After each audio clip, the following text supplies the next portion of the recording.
हरिः ओम्। नमः सर्वेभ्यः। अद्य श्रीमद्भगवद्गीतायाः प्रथमभागस्य षोडशं दिनम्।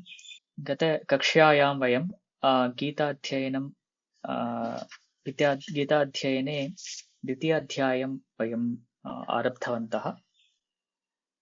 तत्र विषयद्वयं वर्तते इति दृष्टम्। एतत्तु उपदेशस्य आरम्भः अस्मिन् अध्याये भवति, अतः उपक्रमाध्यायः इति। तथा अस्मिन् अध्याये सम्पूर्णगीतायाः सारः अपि भवति इति अस्माभिः दृष्टम्। तथैव अत्र चत्वारः भागाः सन्ति इत्यपि अस्माभिः दृष्टम्।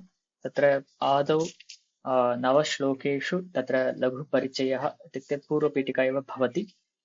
तत्र 9 श्लोकाः भवन्ति। ततः परं ज्ञानयोगः इति द्वितीयः भागः, तत्र आत्मविषयः तत्र भवति। तथा तदग्रे कर्मयोगः तृतीयः भागः, अन्ते तत्र योगिलक्षणमिति चत्वारः भागाः सन्ति इति अस्माभिः दृष्टम्।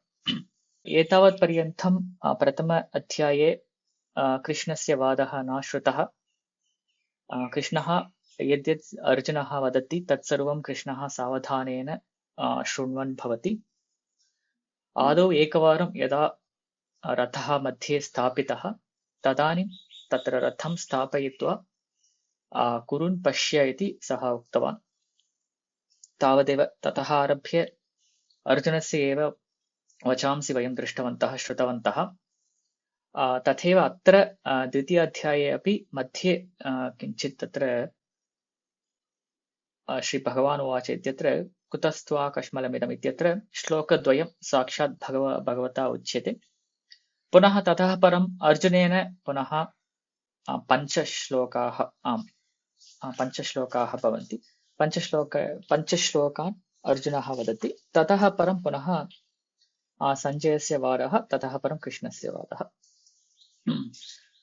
अतः अत्र पश्यामः चेत् किमर्थं कृष्णः साक्षात् उपदेशं नारब्धवान् आरम्भे इति पृच्छामश्चेत् तत्र उपदेशार्हता इति काचित् विद्यते इति अस्माभिः दृष्टम्। तत्र 4 सोपानानि भवन्ति। यश्छात्रः तानि 4 सोपानानि उत्तीर्य भवति तस्य एव उपदेशः भवेत् इति चिन्तनं तस्य।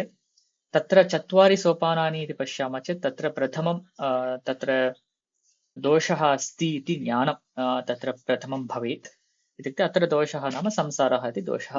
अत्र संसारज्ञानं तत्र छात्रे प्रथमं भवतु। इत्युक्ते तस्मिन् संसारः विद्यते, तेन एव इमे अनेके भावाः अपि सम्पद्यन्ते इत्येतत् ज्ञानं तेन प्रथमम् अर्जितव्यम्। ततः परं तस्मात् सः मोक्तुम् इच्छुः अपि भवेत्। यदा ततः इच्छा न भवति तर्हि उपदेशस्य प्रयोजनं किमपि नास्ति तस्य। अतः तस्मात् संसारात् अथवा तस्मात् दोषात् निवृत्तिः तेन इष्येत इति तत्र द्वितीयम्। अतः मुमुक्षा भवेत्। सर्वैः अपि अस्माभिः यदा वयं किमपि कर्तुम् इच्छामः, अस्माकं प्रयत्नः कश्चन भवति। स्वबुद्ध्या वा स्वकार्येण वा तत् साधयितुं वयं प्रयत्नं कुर्मः। तत्सर्वं कृत्वा ततः परमपि तद् न सिद्ध्यति चेत् तर्हि मया न शक्यते, यैः शक्यते तेषां शरणागतिं गच्छामि इति वयं कुर्मः। तथा तृतीयं सोपानं भवति मया मुमुक्षां प्राप्तुं न शक्यते। इति मया नाम मम स्वकार्येण स्वबुद्ध्या न शक्यते इति यदा अशक्यत्वं तेन अवगम्यते तत् तृतीयं सोपानं। ततः परं शरणागतिः, यैः तद् कर्तुं शक्यते, येन तद् कार्यते, तस्य शरणागतिः इति चतुर्थं सोपानम्। एवं यः छात्रः शरणागतिं करोति तस्य एव उपदेशः भवति इति क्रमः। तद्वयं दृष्टवन्तः। तथा अत्र पश्यामश्चेत् अतः एव कृष्णः किमपि न वदति आरम्भे, सर्वं शृणोति। अत्र आरम्भे अर्जुनः यदा शोकम् अनुभवति तथा मोहम् अनुभवति तदानीमपि कृष्णः किमपि न वदति। तत् शोकमोहज्ञानेन अर्जुनः तत्र संसारः अस्ति इति अर्जुनेन ज्ञायते। अतः प्रथमसोपानम् अभवत्। तथैव तस्मात् निवृत्तिमपि प्राप्तुं सः इच्छति। इत्युक्ते अतः एव सः युद्धं त्यक्त्वा गच्छामि, अतः शोकः न भवति मम इत्येवम् आशा भवति। अतः सः तस्मात् निवृत्तिमपि इच्छति प्रथमाध्याये एव। अतः एव द्वितीयं सोपानमपि तस्य भवति। मुमुक्षाम् अपि इच्छति, परन्तु वस्तुतः कीदृशी मुमुक्षा तद् भिन्नं, परन्तु सः तस्मात् शोकात् निवृत्तिम् इच्छति इति तत्र विषयः। पुनः अत्र सोपानद्वयं भवति। तेन किमपि कर्तुं न शक्यते इति तेन अवगन्तव्यं, तथा शरणागतिः प्राप्तव्या तेन। तत् द्वयमपि अत्र द्वितीय अध्याये आरम्भे भवति। अत्रापि श्रीभगवान् अत्र वदति, कुतस्त्वा कश्मलमिदं विषमे समुपस्थितम् अनार्यजुष्टम् अस्वर्ग्यम् अकीर्तिकरम् अर्जुन इत्यत्रापि कृष्णः किमपि न बोधयति। केवलं अर्जुनेन यद्यद् उक्तं पूर्वं तस्य तिरस्करणमेव कृष्णेन अत्र क्रियते। इत्युक्ते किमर्थम् ईदृशं दुश्चिन्तनं करोति, तत्सर्वम् अयुक्तं वर्तते, अधुना वयम् उत्थाय वयं युद्धं कुर्मः इति कृष्णस्य सामान्यवादः। अत्र उपदेशः न कोऽपि विद्यते, परन्तु तथापि तत्र सूक्ष्मतया यद्यद् अर्जुनेन उक्तं तत्सर्वं निराकरोति कृष्णः। अत्र तावानेव विषयः अत्र श्रीभगवान् उवाच इत्यत्र श्लोकद्वये। ततः परं पुनः अर्जुनः किञ्चित् वदति, तत्र अर्जुनस्य अवशिष्टसोपानद्वय उत्तीर्णता दृश्यते। तद्वयम् अग्रे पश्यामः। अतः गतकक्षायां श्लोकद्वयं दृष्टवन्तः। सञ्जयः वदति, तं तथा कृपयाविष्टम्, अत्र कृष्णः तादृशं कृपया आविष्टम् अर्जुनं प्रति एतद् वाक्यम् उक्तवान् इति सञ्जयः वदति द्वितीयाध्याये।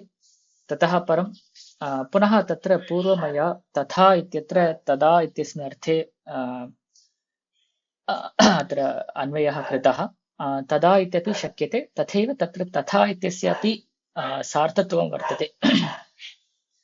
कथमिति चेत् तत्र एवं रीत्या विषादम् अनुभवन्तं अर्जुनं प्रति इत्यस्मिन् अर्थे तत्र तथा शब्दः इति तत्र युज्यते।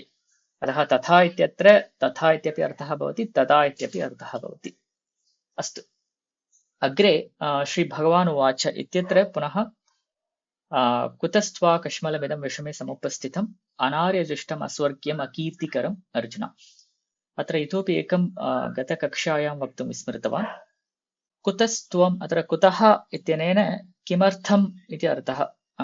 कस्मात् हेतोः ईदृशं मलिनं चिन्तनम् आगतं भवतः बुद्धौ, अथवा तव बुद्धौ, तव मनसि किमर्थम् ईदृशं मलिनं चिन्तनम् आगतम् इति तेन उच्यते। अत्र कुतः इत्यनेन किमर्थं नाम, अत्र किमर्थम् एतद् भवता चिन्त्यते अधुना इति अत्र गम्यते। अत्र पुनः कुतः इत्यनेन अत्र भवतः किं मोक्ष इच्छा अस्ति वा, अतः तथा चिन्तनं करोति वा, अथवा स्वर्गे इच्छा वा, अथवा कीर्तौ इच्छा वा, किमर्थम् एतादृशं मलिनं चिन्तनं भवति इति तत्र आशयः किं शब्देन तथा आक्षिप्यते अवगम्यते इति मन्ये। केन हेतुना, किमर्थम् इत्युक्ते अत्र हेतुः कः भवितुमर्हति। अत्र मोक्षः हेतुः भवितुमर्हति, अथवा स्वर्गेच्छा भवितुमर्हति, अथवा कीर्तौ इच्छापि भवितुमर्हति। अतः केन हेतुना एतादृशं मलिनं चिन्तनं करोति इति अत्र सङ्गच्छते अर्थः। तथैव येन हेतुना भवता चिन्त्यते तत्सर्वं साधु न वर्तते अनेन चिन्तनेन इति वक्तुं तत्र अनार्यजुष्टम् अस्वर्ग्यम् अकीर्तिकरम् इति उक्तं। तत्र कथम् इति चेत् अत्र अनार्यजुष्टम् इत्येन आर्यः नाम तत्र पण्डितः, ज्ञानवान्, शास्त्रज्ञः इति उच्यते। तथैव यः मुमुक्षुः वर्तते सः अपि आर्यः इत्येव उच्यते तत्र। अतः आर्यजुष्टम् अनार्यजुष्टम् इति मुमुक्षवः अपि एतत् न इच्छन्ति तर्हि तद् मोक्षं न कल्पयति इति अर्थः।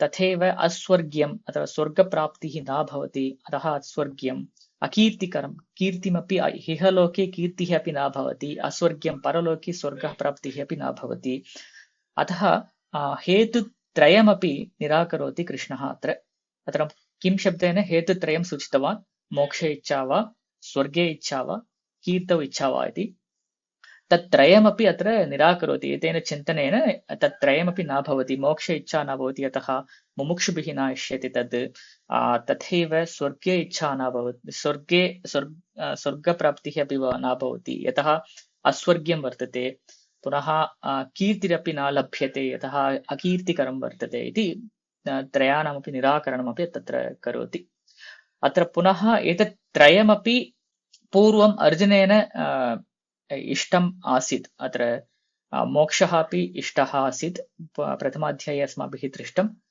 स्वर्ग इच्छा अपि आसीत् अतः एव अहम् एतान् न हन्तुम् इच्छामि पापं न प्राप्नोमि अतः अहं पुण्यं प्राप्तुम् इच्छामि स्वर्गं प्राप्तुम् इच्छामि तथा तत् प्रथमाध्यायः आसीत् खलु अतः एतत् त्रयमपि तेन इष्टमासीत् परन्तु विपरीतचिन्तनेन परन्तु अधुना कृष्णः किं करोति तेषां त्रयाणामपि निराकरणं करोति एतत् त्रयमपि अयुक्तं वर्तते इति अस्य श्लोकस्य वादः